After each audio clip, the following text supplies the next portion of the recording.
A good winter can have an opposite definition to different people. Those who have found enjoyment in a winter activity hope for as much snow as possible.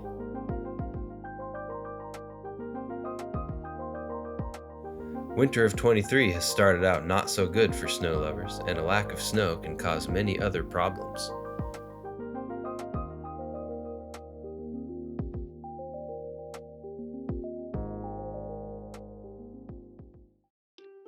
The area of interest for many Oregon winter activities is the Cascade Range. The line of mountains completely separates the western and central parts of the state. Even Mount Hood had to delay their opening this year due to low snow levels. Other smaller ski areas have not even opened by January.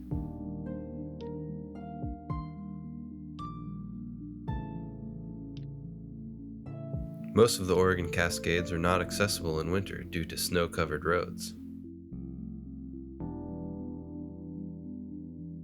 With the unusual low snow levels of December, most trailheads can be reached by car this year.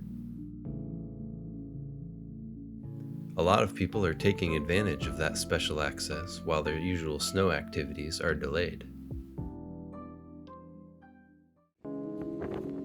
Going back a couple months, in October we saw some early snowfall. An early warm-up for snow activities is a good thing, especially when winter will be shorter. Ideally, I would rather the mountain stays dry longer and then gets completely snow-covered. The phase in between dry and snow-covered can be more dangerous than both.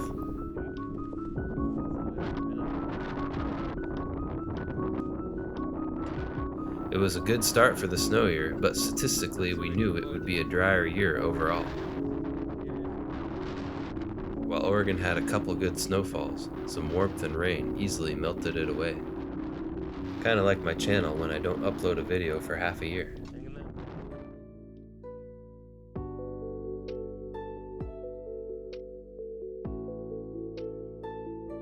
Months later in December, the snow came and went a few times. A lot of outdoor people ended up going on winter hikes rather than ski or other snow activities.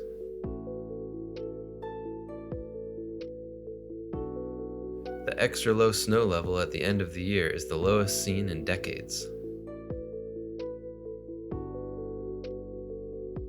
Mountain snow levels are also trending downward each year as the global warming trend continues. We will likely keep setting new snow level records as we alternate between good and bad snow years.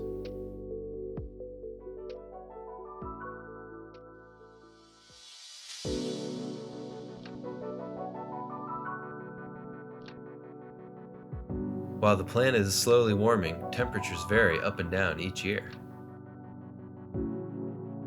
A big factor in explaining the alternating snow years is ENSO, or more commonly known as El Nino and La Nina. Normally, winds blow from east to west over the Pacific Ocean. This pushes warm water west and allows cold water to rise near the west coast. El Nino and La Nina are two opposite climate patterns that break these normal conditions. During El Nino, the normal winds weaken. Warm water is pushed back towards the west coast. Warmer waters cause the Pacific jet stream to move south, and Oregon is drier than usual.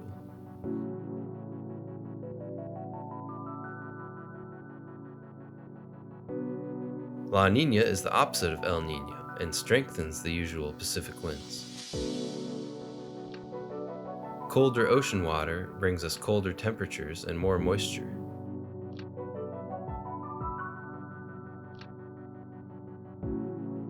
These weather patterns typically last about a year and alternate with a neutral phase in between. Sorry to mention the science stuff. I know a lot of the commenters don't really believe in it.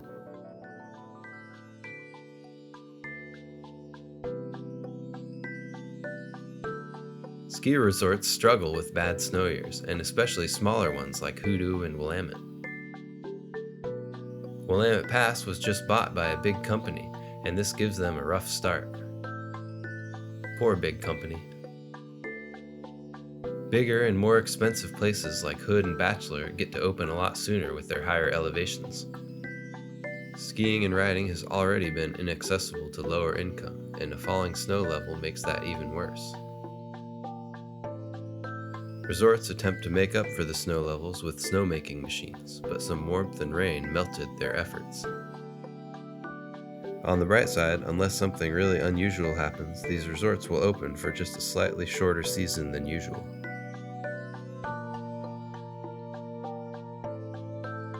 A shorter season means less days with good snow and sunshine, so any opportunity should be taken. Snowboarding on a workday counts as a mental health day, right? Much more importantly than recreation, the land relies on snowmelt throughout the year. Low snowpack producing less water will cause all kinds of problems later. Giant wildfires are becoming common and will be even worse with less water available. Dams, reservoirs, agriculture, and wildlife all rely on water flowing from the snowmelt, so just about everyone can be affected by a low snow year.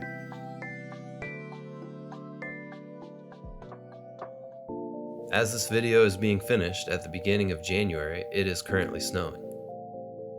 This snow year is likely to just be below average, but there is a small chance it could be really terrible or even good. When dealing with the weather, it is all a prediction with room for error and lots of wishful thinking. Hopefully I didn't ruin too many flat earthers' days by talking about the planet warming.